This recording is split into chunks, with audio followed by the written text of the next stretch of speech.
Assalamualaikum and welcome to ZM Vlogs. Welcome to another morning ride after a very long time. अच्छा, मैं आप लोगों से बात कर रहा था ट्यूनिंग के हवाले से, हम डिस्कशन कर रहे थे और मैंने लास्ट व्लॉग में आपको बताया था कि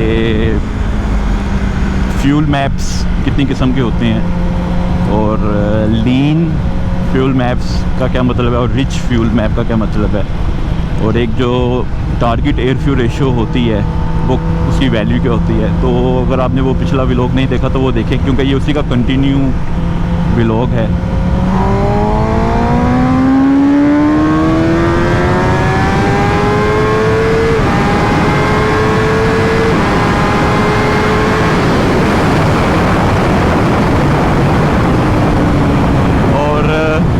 आज हम डिस्कशन करेंगे जो टॉप की ट्यूनिंग डिवाइसेस हैं तीन, वो कौन कौन सी हैं। एक के बारे में तो ऑलमोस्ट आधी से ज़्यादा दुनिया जानती होगी, दैट इज़ पावर कमांडर, और एक वुलिच आती है और एक आती है ब्रेंड ट्यून का हैंड हेल्ड टूल। ठीक है, तो ये तीन डिवाइसेस हैं, तीनों के अपने अपने बेनिफिट्स हैं।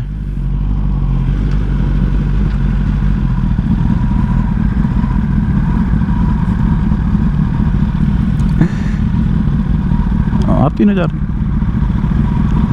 दो 4 तो नहीं जा सकते, 4 नहीं जा सकते।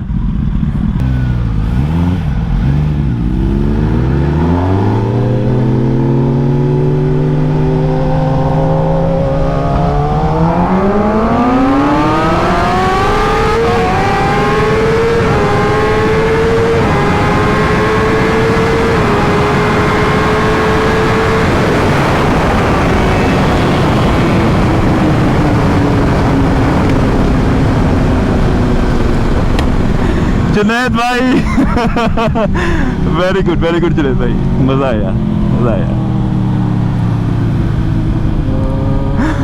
ओह माय गॉड,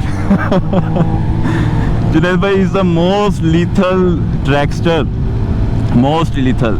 और अगर मैं उनके साथ बराबर आया हूँ तो और मैं फिर इसका मतलब मैंने बहुत बड़ा गैप दे दिया आम राइडर्स को।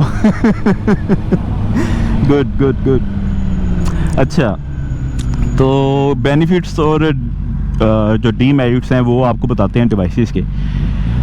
पावर कमांडर जो है ना, वो बड़ी बेसिक सा एक टूल है। वो आपकी अपनी जो ईसी होती है बाइक, अपने जो कंप्यूटर है, फ्यूल मैप्स है, उनको कुछ नहीं करता। तो जो पावर कमांडर है ना, वो बेसिकली उसकी वो अपने फ्यूल मैप्स उसके अंदर होते हैं। ठीक है, और वो आपकी ईसीयू को कुछ नहीं करेगा। अच्छा, ईसीयू को कुछ नहीं करेगा तो बड़े लोग सोच रहे होंगे यार फिर तो ये सेफर साइड पे है तो पावर कमांडर लेना चाहिए। पर पावर कमांडर का एक बहुत बड़ा डीमेरिट है कि वो आपकी ईसीयू की रिस्ट्रिक्शंस भी ख़त्म नहीं करता। वो सिर्फ फ्यूल मैप आप उसके अंदर एडजस्ट कर सकते हैं, लेकिन मैं आपको बता दूं जो स्टॉक ईसीयू होता है ना, उसके अंदर पावर होती है, वो फ्यूल मैप्स जो है वो एडजस्ट करता है अपने अंदर। फ्यूल मैप्स को एडजस्ट करने की पावर होती है ईसीयू के अंदर।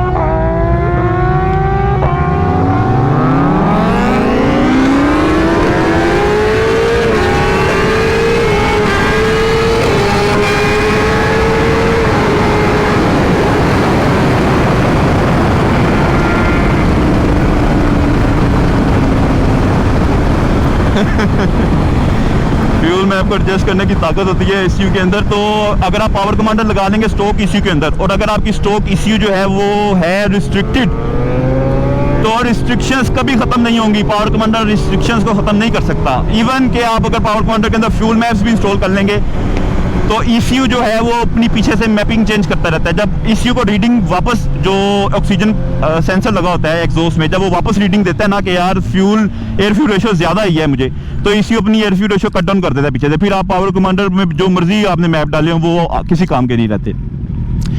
तो power commander is not for the stock ECUs जो हाईली रिस्ट्रिक्टेड होती हैं। ठीक है, ये बात आपने याद रखनी है।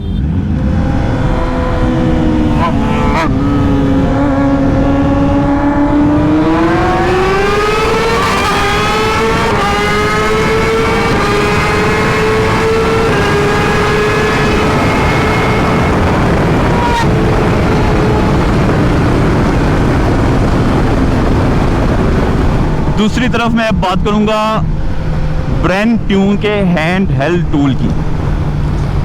ब्रेन ट्यून जो है ना गाइज, ये इसका जो टूल है ये आपको करता क्या है कि आपको टूल एक डिवाइस भेजते हैं, बेचते हैं ये बेसिकली। वो उसकी कॉस्ट ऑलमोस्ट अगर आप स्टेज 1 के साथ खरीदो विदाउट एनी एड ऑन्स तो मेरा ख्याल है $600 से $700 कॉस्ट करती है खाली परचेज उसकी।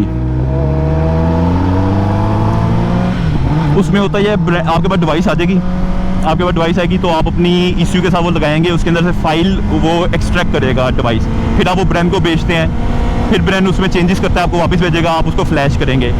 इस तरह वो आप 2 से 3 फाइल्स उसको रिक्वेस्ट कर सकते हैं, उसी $700 में वो आपको भेजता रहेगा ट्यून कर करके। आप उसको फीडबैक देंगे, फिर वो ट्यून करके भेजेगा, फिर आप फीडबैक देंगे, फिर ट्यून करके भेजेगा। तो ये ब्रेन की डिवाइस है। लेकिन इसके अंदर मसला ये आ जाता है कि अगर आपने, हाँ इसके अंदर एक चीज़ है कि अगर आप वापस स्टॉक मैप इंस्टॉल करना चाहें तो उस डिवाइस के थ्रू आप स्टॉक मैप्स दोबारा रिफ्रेश कर सकते हैं और ब्रेन के जो ट्यूनिंग वाली फाइल है वो भी रिफ्रेश कर सकते हैं बस। लेकिन आप उस फाइल में अपनी तरफ से कोई चेंजेस नहीं कर सकते, आपके लिए वो फाइल रीडेबल नहीं है, ना वो डिवाइस आपको इससे ज़्यादा कोई ऑप्शंस देगी, ना आपको फ्यूल मैप नज़र आएंगे, ना आपको और कुछ नज़र आएगा। तो ये उसका एक जो है डिसएडवांटेज बन जाता है कि वो जो भी करना है ब्रेन ने करना है, आप उसमें कोई चीज़ एडिट वगैरह नहीं कर सकते। ये उसका एक डीमेरिट आ जाता है। और अब बात कर लेते हैं ट्यूनिंग के माई बाप की यानी कि वुलिच डिवाइस की। वुलिच डिवाइस गाइज वो भी आपको अराउंड $400 से $450 कॉस्ट करता है, और अगर आप उसका ऑटो ट्यूनर भी साथ मंगवाते हैं तो इट्स कॉस्ट यू अराउंड $700 710, जो उसकी परचेज प्राइस सिर्फ बता रहा हूँ मैं आपको डिलीवरी वगैरह के अलावा। पर वुलिच के अंदर एक बहुत बड़ा बेनिफिट है कि वुलिच जो है ना वो आपको एडिटेबल राइट्स देती है। आप वुलिच डिवाइस परचेज़ करते हैं, अपने सिस्टम के साथ लगाते हैं उसको, वो आपकी बाइक के जो मैप्स हैं वो ऑलरेडी उनके सर्वर पे पड़े हुए हैं। आप अपनी ECU का पार्ट नंबर वुलिच के अंदर सर्च करते हैं, आपके ECU के पार्ट नंबर के लिहाज से मैप आ जाते हैं आपके सिस्टम में। उसके बाद आप उसको जिस मर्जी मैप को ट्यून कर सकते हैं। फ्यूल मैप्स हैं, IAP, TPS, इग्निशन मैप्स होते हैं। आप किसी भी किस्म की रिस्ट्रिक्शंस ख़त्म कर सकते हैं अपनी बाइक के अंदर वुलिच के ज़रिए। आप टॉप स्पीड लिमिटर ख़त्म कर सकते हैं। आप इसके जो आगे एयर फ्लैप होता है, जो फ्लैप खुलता बंद होता है, उसको डिसेबल कर सकते हैं। ऑक्सीजन सेंसर को डिसेबल कर सकते हैं। सर्वो मोटर को डिसेबल कर सकते हैं, और फ़ैन टेम्परेचर को कम ज़्यादा कर सकते हैं। इस बहुत रेव लिमिटर आप उसकी सेटिंग कर सकते हैं। इट्स दरिया समुंदर है वुलिच की डिवाइस, और वो डायरेक्ट आपकी ECU को फ्लैश करती है। आपको कोई पावर कमांडर की ज़रूरत नहीं है, आपको किसी ब्रांड ट्यून के हैंड हेल्ड की ज़रूरत नहीं है। हाँ, अगर आपको फ्यूल मैपिंग आती है या आपके पास अच्छा डायनो ट्यूनर है तो आप वुलिच डिवाइस लेके उसका बेनिफिट उठा सकते हैं, डायनो ट्यूनर से ट्यून करवा सकते हैं, और वो आपका एक एसेट बन जाता है वुलिच डिवाइस। कल को आप बाइक चेंज करते हैं, नहीं लेते हैं, तो आपको जस्ट $120 की परचेज़ करनी पड़ती है नेक्स्ट बाइक के लिए, और आपकी वो भी आप उसे फ्लैश कर सकते हैं। क्रिस मोड जो है वो वुलिच डिवाइस से बाइक्स ट्यून करता है।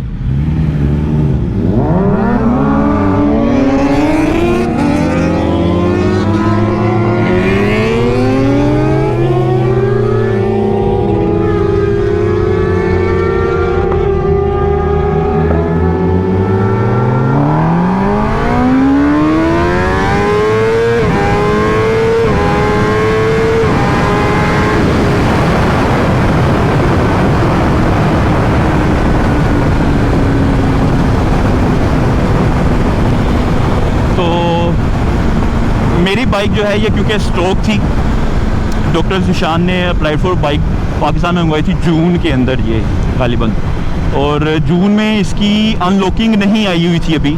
इसका ECU नया है, और मैं आपको बता दूं कि इसका जो OBD2 स्कैनर की केबल है वो भी चेंज कर दी थी कावासाकी ने, जिसकी वजह से इसका ECU और इसकी OBD2 की क्योंकि केबल्स चेंज थी तो उसको इसका बेसिकली उन्होंने यूनिवर्सल पोर्ट कर दिया। तो इसका ट्यून या इसकी ECU क्रैक करने में ब्रेन को और वुलिच वालों को ऑलमोस्ट 1 ईयर लगा है इसकी ECU क्रैक करने में, और ब्रेन ने तकरीबन 2022 के शुरू में इसका क्रैक यानी इसकी ECU क्रैक कर ली थी, और इसको ट्यूनिंग अवेलेबल की थी जैन 2022 में, और वुलिच वालों ने ऑलमोस्ट अप्रैल में इसकी जो है मार्च अप्रैल में इसकी जो है वो क्रैक करके ट्यूनिंग अवेलेबल करवाई थी।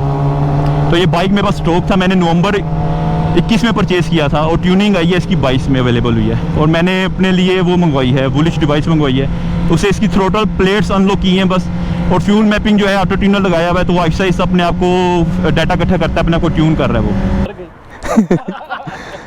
तो गाइज़ एक फ़ायदा है पावर कमांडर का, अगर आप ब्रांड ट्यून की डिवाइस मंगवाते हैं और आप उसको फ्लैश करते हैं अपनी बाइक को, अब जाहिर सी बात है उसके फ्यूल मैप जो है ना, ब्रांड ट्यून की डिवाइस का एक डिसएडवांटेज ये रहता है कि फ्यूल मैप 100% आपकी बाइक के साथ कभी भी टैली नहीं करेंगे उसके जो ब्रांड आपको भेजेगा। क्यों?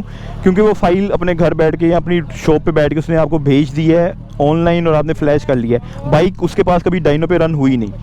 तो फ्यूल मैप्स का थोड़ा बहुत फ़र्क आता ही जाता है। वो आपको आपका मिड पाइप ज़रूर पूछता है, एग्जॉस्ट पूछेगा, फ़िल्टर पूछेगा, उसके लिहाज से वो आपको बना के बेचता तो ज़रूर है, लेकिन हर बाइक जो है ना, आप बेशक दो एक जैसी जनरेशन्स एक ही ईयर की बाइक्स भी ले लें, दोनों के डाइनो पे रिज़ल्ट चेंज आएंगे, तो उन दोनों को सेपरेट फ्यूल मैपिंग की ज़रूरत होती है। तो जो थोड़ी बहुत एडजस्टमेंट्स होती हैं, ये नहीं कह रहा कि फुली कम्प्लीटली चेंज होते हैं, लेकिन हल्की हल्की सी एडजस्टमेंट हर बाइक के लिहाज से अपनी अपनी होती है। तो ब्रांड ट्यून आपको जो भी फाइल बेचता है उसके फ्यूल मैप ज़रूरी नहीं है वो आपकी बाइक के साथ 100% बैठ जाएँ, कहीं ना कहीं कमी रह जाती है। तो उस कमी को दूर करने के लिए फिर लोग करते हैं कि पावर कमांडर साथ लगा लेते हैं, क्योंकि ब्रांड ने ECU पूरी अनलॉक कर दी होती है, तो उसके बाद पावर कमांडर से आप उसके फ्यूल मैप एडजस्ट कर लेते हैं। ये एक चीज़ थी जो मैंने आपको मज़ीद बतानी थी, और इंशाअल्लाह ताला मज़े की इन्फॉर्मेटिव वीडियोस मैं आपके लिए लेकर आता रहूँगा।